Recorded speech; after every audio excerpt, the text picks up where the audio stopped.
కావ్య తనని ప్రేమించటం లేదని చెప్పి రాజు అయితే బాగా తాగేసి ఎక్కడ పడితే అక్కడ పడిపోతూ ఉంటాడు. ఇంతలో అక్కడ ఉన్న అపర్ణాదేవి వాడిని ఒక్కడనే ఇలా ఉంచేయటం అంత మంచిది కాదు. వాడు ఏం చేసుకుంటాడో ఏమో అన్న భయం అయితే నాలో కలుగుతుంది. అందుకే నేను ఎలాగైనా సరే అసలు నిజమేంటో వాడికి చెప్పేసి మళ్ళీ నా ఇంటికి నేను వాడిని తీసుకొని వచ్చేస్తాను అని చెప్పేసి అయితే అంటూ ఉంటుంది.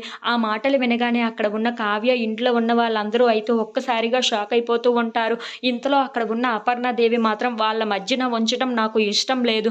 వాడిని ఎంత త్వరగా ఇంటికి తీసుకొని వచ్చేసి వాడికి ఈ మాటలన్నీ చెప్పేసి ఎలాగోలా నచ్చజెప్పుకుంటాను కానీ వాడిని అక్కడ అలా విడిచిపెట్టేయడం నాకు అస్సలు నచ్చటం లేదు. నేనే వాడి కన్న తల్లిని అని అలాగే కావ్య తన భార్య అని ఎలాగైనా సరే అసలు నిజం వాడికి తెలియచేయాలి అనుకుంటున్నాను అని చెప్పేసి అయితే అంటూ ఉంటుంది. ఆ మాటలు విని అక్కడ ఉన్న కావ్య ఇంట్లో ఉన్న వాళ్ళందరూ అయితే ఒక్కసారిగా షాక్ అయిపోతూ ఉంటారు.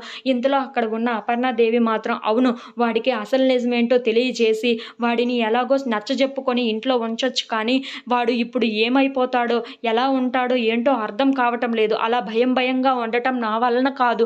అందుకే నేను ఏది జరిగితే అదే జరిగింది. కావ్య కడుపులో పెరుగుతున్న బిడ్డకి తండ్రి నువ్వే అని అసలు నిజమైతే చెప్పేస్తాను అని చెప్పేసి అయితే రాజు దగ్గరికి బయలుదేరుతూ ఉంటుంది. అది చూసి అక్కడ ఉన్న కావ్య ఇంట్లో ఉన్న వాళ్ళందరూ అయితే ఒక్కసారిగా షాక్ అయిపోతూ ఉంటారు. ఇంతలో అక్కడ ఉన్న కావ్య అయితే అత్తయ్య ఒక్కసారి ఆగండి అని నేను చెప్పేది వినండి అని చెప్పేసి అయితే అంటూ ఉంటుంది. ఇంతలో అక్కడ ఉన్న అపర్ణాదేవి మాత్రం లేదు కావ్య ఇక ఎవరు చెప్పినా వినేదే లేదు. నేను రాజుకి అసలు నిజమేంటో చెప్పేస్తాను. నా కొడుకుని నా ఇంటికి తీసుకొని వచ్చేస్తాను. అలా వాడిని ఒక్కరినే వదిలివేస్తే వాడు ఏమైపోతాడో అన్న భయం అయితే నాలో కలుగుతుంది. అందుకే నేను ఇక ఆగలేను. వాడికి అసలు నిజమేంటో చెప్పేస్తాను అని చెప్పేసి అయితే రాజు దగ్గరికి బయలుదేరుతూ ఉంటుంది. అది చూసి ఇంట్లో ఉన్న వాళ్ళందరూ అయితే చాలా కంగారు పడిపోతూ ఉంటారు. If you like this video please like, share and subscribe friends.